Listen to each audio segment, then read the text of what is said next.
Hello, it's Jang here with a look at the LEGO Star Wars buildable Darth Vader figure. Officially, this comes with 160 pieces. Let's go ahead and take a look at the overall stance. I think that they did a really good job in just creating his overall presence with this building system. I can tell you with certainty, and you'll have to look at the instructions to see just what I mean, but the center, the body build on this is intense. It's a lot of little Technic stuff that's put together in some pretty interesting ways. The iconic helmet and mask is all one piece. Well, it comes pre-assembled. I think it's actually two pieces of plastic inside, but that's all basically one thing that you just add on, that you just apply to a ball joint at the top. And it is on a ball joint. It has a little bit of print on the front, as you can see there with the silver, and it spins around very easily. It's a nice plastic. It actually feels much more smooth. It has less static friction, which is that kind of stickiness when you first start to try to move something where it's like, and then it moves smoothly. No, this actually moves smoothly all the way around. So that's actually really, really nice. The nicest feeling that I've felt for a LEGO connection, ball joint, I think ever. So that's actually really nice. And because of that smooth motion, you can really easily get a lot of expressive movements of it. It's a shame that they don't give you multiple parts here, so you could take off the outer helmet piece and such, but it actually works pretty well. Now, there are a bunch of prints on this set. So you've got the little bit of printing on the front of the mask. This chest plate is an existing mold, but they've got an exclusive print on it there. This it's not a tile, it has a clip on the back of it. It's a road sign piece officially that actually has a print on it. So no stickers are used in this set. I'm very happy about that. This large chest piece, which is used for the lower part of the forward torso, the main body, that has that print down there. And then there are 6 of these pieces used on the arm here that have just that texturing in them. And those are all printed as well. So you've got one on each arm, one down each side of the body, which closes up very nicely, and then one on each upper leg. And then they have these newer leg pieces, which are used throughout this line. Just the piece that fits onto the front there. And they did a nice thing on the backs of these legs across this line, as you'll see more of them. Just a small assembly that works out really well with existing pieces to just give it more depth and more thickness to the leg, so it doesn't look too bony. Down beneath, these are foot pieces that we've had for quite some time, and there are friction adder joints down at the ankles, and also up at the hips to help the whole thing to be pretty stable. Now, this right here is an interesting new thing, which again you'll see in a bunch of these figures. It's a lightsaber assembly, and this little section down here, right there, holds an axle. So it takes an axle as the connection method. Just a small little axle just fits right into there. And then most of the section of it is actually, so this is transparent red down here. This is a translucent red.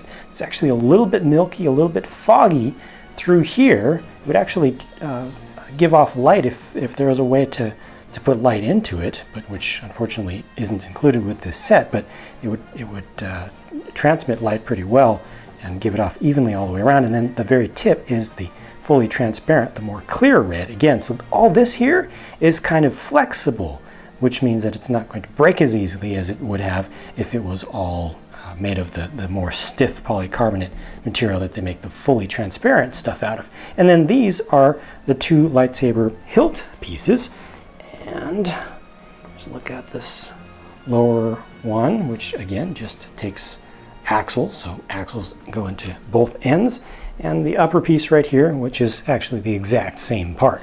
The arms and legs are built around the character and creature building system bones, which have great articulation to them, though you will need to do a little bit of just twisting to get the amount of movement that you might want in some directions. But these shoulder pieces, which are not new at all, fit very nicely around there. Those add-on round pieces are just hugging in really close in, really nicely placed there as shoulder joints. So you can bring, look at that, you can bring the arm all the way back here, which is something that we've not seen with other building system sets that they've done previously in other themes, while still holding keeping the armor nice and consistently around there. You see you get a little bit of movement where you can just rotate this section around here because it's actually on a ball piece that is accessible from all sides, but it's just good. It just has a good range of motion. You can really move these arms around. You can bring it across the chest like this, so that's actually pretty good. And the legs are a little bit more limited. They're limited towards the fronts. I think these are intentionally placed there, these conspicuous gray pieces. It's too bad they had to be gray, but they do keep the legs from going too far forward, so it's just limited right to there. And then you've got the full amount of knee joint articulation, well, more than would be actually natural. And of course the legs can move. So you can get all sorts of poses. They do allow you to connect the lightsaber to both hands because they give you an extra axle piece, and because these lightsaber hilt pieces have axle holes at both ends, you can very easily do this. And I want to bring this together like that. There we go. So that's how that's pulled off, and it's very simple. And then you just can kind of, again, mess around and play around with the angles of the joints to get just the articulation that you want. To really bring that back, bring it more forward, do about to strike or some sort of blocking kind of motion, stuff like that. So it actually works out really well. The cape is nice. It's too bad that it's kind of weighty. It's a good material. I think it's the same material that they've used before for some of these larger action figure capes, but it's too bad that they don't kind of hold it together a little bit, just a wider position on either side. It's only held right here, so it can kind of fold in on itself just like that, but it's pretty good looking. That's a little bit of light through, but there's a lot of light behind here just for this studio. I think it looks better in a normal setting. With the cape lifted up on the back, you can see how they really covered up all around the sides of the body. Even though that's always going to be just covered by the cape, you're not going to see any of this. I really appreciate these small Technic panel pieces. I don't like the red there. That's just something that they do to make it more obvious when you're searching through parts which ones you need next, but I like that level of coverage, and this is a pretty serious torso build. This is definitely not a full-on replica sort of thing, but it has really good play value, and I think that for the price that you pay, you get a good build here, and you get something that looks surprisingly good on display for what it is, for the parts it's built out of, and just kind of comparing it mentally to other figures that have been made in other series using similar parts and using the same basic system for the limbs and everything. This really stands out. This is good, and I am not surprised that this one is selling very well from minute number 1 of its release. So that's it for my look at this one. Please stay tuned for more of my review videos to come. Let me know if you have any feedback about this set. Feel free to share your thoughts with the rest of the community by leaving a comment. Thanks for watching, and I'll talk to you again soon.